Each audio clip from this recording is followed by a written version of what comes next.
All right, so I came across this here video of Mr. Anton Daniels. For those of you who are not familiar with him, he's a content creator. He talks about relationships, and it seems like more and more so he's talks about politics. He's definitely a right of center person, someone I would consider a black MAGA, a black maggot, a black MAGAnite person who supports Donald Trump and MAGA, which is cool. Not my thing, but hey.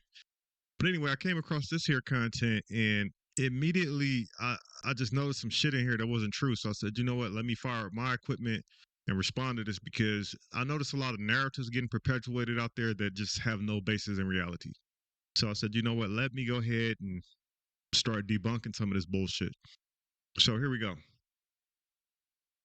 I truly do not understand Democrats. I don't understand people that support the Democratic Party. I don't understand people that support this legislative process. Yesterday, we had a resolution to ultimately put together the framework. So let me stop right there. Like, why don't you understand Democrats or people who support Democrats? We got two parties in the country. We got Republicans, we got Democrats. Like, both of these parties are terrible. So you don't understand why people support Democrats, but you do understand why they support Republicans? I mean, we just got to kind of choose between the two. It's not like we have an abundance of parties and we have all of these great ones, but why would you choose the shitty Democrats, or why would you choose the shitty Republicans? We have two parties in this country. So that's to help you understand, Mr. Anton. That's why. Framework that allows for the government to get a budget together. And some of the things that were in that budget was the things that Trump promised. No tax on tips, no tax on overtime, so on and so on. So right there, those are the two lies that I want to really kind of focus in on. So Mr. Anton Daniels said that in the legislation that was passed, the budget resolution that was passed, it contained the no tax on tips, any no tax on overtime. That's not true. All right, so let's take a look. So first of all, I went to ChatGPT, and because I wasn't sure the name of the bill that was passed in the House of Representatives, so I asked ChatGPT.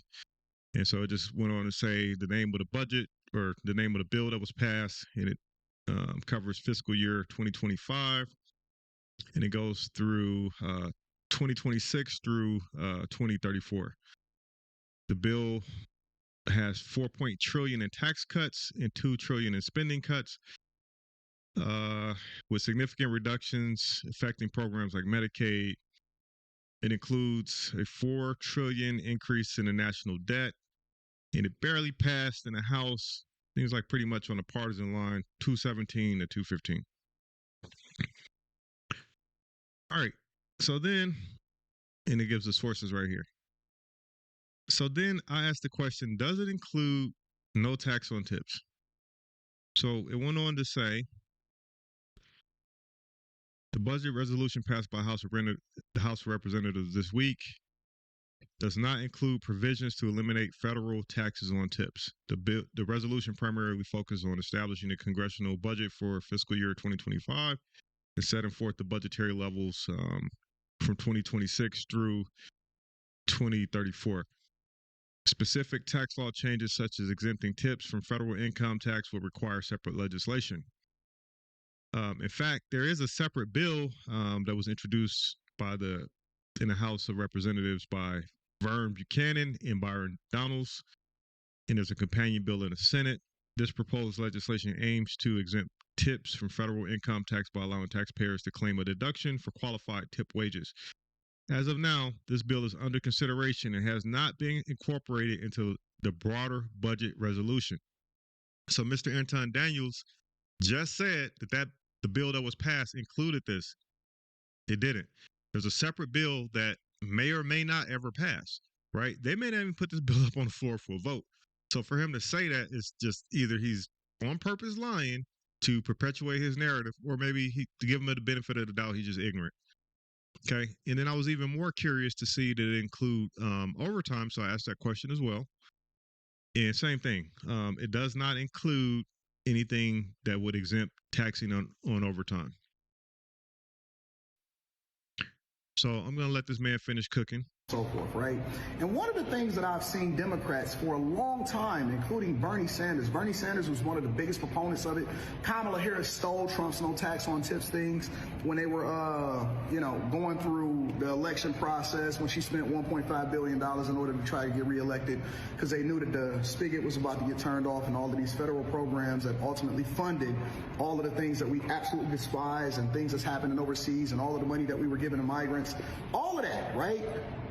Everything that we absolutely dislike as American people, it doesn't matter which side of the aisle you're on, we all know federal workers. I personally know federal workers that have quiet quit a long time ago, and they are getting money and they're still getting their paychecks, and they even have other people signing in for them, or they have their mouse jigglers. I know people. He said a lot. But what I'm going to focus in on what he said is that he personally knows federal workers who quiet quit. And for those who don't know what that means, is it's like you have a job, you haven't really quit, but you're just not putting forth any effort into it. So you're just doing a bare minimum or whatever you got to do to skate by. So what he's saying is that he knows people that work for the federal government that have quiet quit, they're doing the bare minimum. So he's trying to, in this narrative that he's creating, he's trying to broad brush the entire body of workers that work within the federal government is all of these lazy people who do nothing, right? So the people that work at TSA that makes sure the people are not sneaking onto planes with bombs. The FBI, the people that are looking for human traffickers, busting drug dealers, ATF, ICE. I mean, just go down the list. The people that's making sure our water's safe, people that's making sure our food's safe, people doing different types of research. These are all just lazy people who do nothing. They got some type of program on their computer to make sure the mouse keeps moving to make it look like they're doing some work, because he knows one or two people that does that. That have gone out of the country and left their computer here and only tap in from their emails, yet they don't want to send bullet points as to what they do, because they know that the spigot is about to be turned off and all of the finance. People don't want to send bullet points. So he's referencing the email that Elon Musk sent out to all of the government employees. I know a couple people who work in the government that received that email. And so pretty much Elon Musk is trying to run the government like a scrum. What did you work on yesterday? What are you working on today? Any blockers? So it's people that, like, think about this, right? So we have the CIA, we have our military, we have the FBI. Do we really want the CIA, the FBI sending emails saying, hey, this is what we worked on, to a mailbox that, first of all, who's even monitoring the mailbox? Who's going to read a million or something plus emails to say, okay, this is what these different people done. Okay. Who's going to verify that what they're saying is correct? So this is pretty much just like, hey, let's just try to scare people by saying, hey, send us this email, and we're just going to, this is, it's like a scare tactic. Like, you're being watched, you're being monitored. But in reality, like, we just don't have the resources for someone to even sit there and collect those emails and kind of read through it and parse through the bullshit. So it's pretty much a waste of time. But again, why would you want people working in the CIA, working in the FBI, working in the military, like, really describing what they did? So either they would just make up some bullshit or kind of be very vague. They would not really, you wouldn't want them to really expose what they're really doing, right? Is this confidential?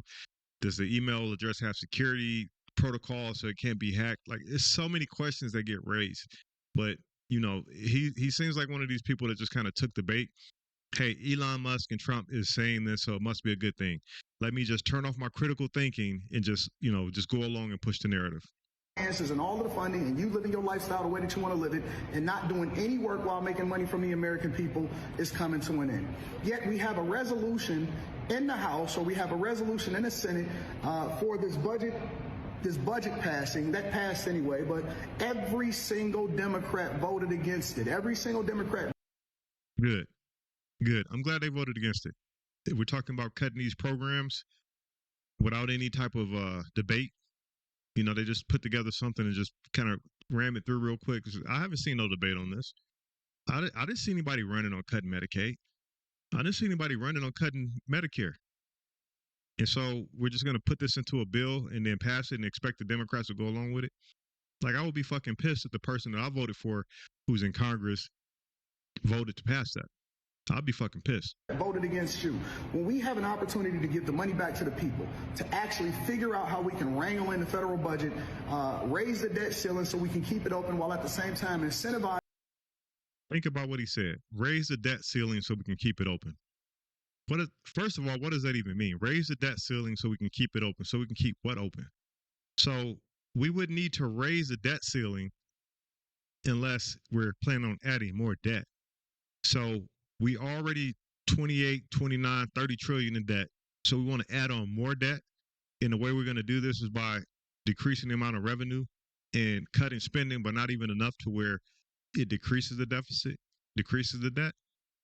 So let's just raise the debt ceiling, and these so-called fiscal conservatives continue to vote for this because it's going to give the tax cuts that they want to have. That's not fiscal responsibility. It's not. Businesses to come into the United States of America and create jobs, because we shouldn't be subsidizing you with the federal government with all of these fake jobs. We finally have an opportunity to do no tax on tips and no tax on overtime. And the one thing you can't say again, that is not in the bill about Trump is that he doesn't absolutely execute on the things that he said that he's going to execute. That's cap. Let's focus on that. He just said one thing you can't do is say that Trump doesn't execute on the things that he says he's going to execute. Let's jump back in time. Let's go back to when Trump was first running 2015, 2016. Trump said that he was going to build a wall and make Mexico do what? Pay for it. That never happened. He was going to build a wall from California to Texas, and Mexico was going to pay for it. When Trump was elected, the House of Representatives and the Senate were controlled by Republicans. A bill never even got on the floor. His party was in control. They didn't even put his wall, his signature campaign promise, didn't even go up for a vote. So we never got the wall that he promised that he was going to do. That's what he was known for. He was known for saying he was going to build a wall. You know, he's this real estate developer, and he's all about building and building. Never got the wall. He said that he was going to repeal and replace Obamacare with something magnificent. Never got anything that even went up for a vote. We kept having these infrastructure weeks. He's going to get an infrastructure bill passed. Never happened. So for this man to sit here and say that Trump executes on the things that he says he's going to execute on, either he's ignorant to those things I just listed, or he's aware of them, but he's lying and he wants to continue to push this narrative. And every single Democrat voted against it. All of them. I think that it passed 217 to 215, and it was all Democrats and one Republican that voted against it.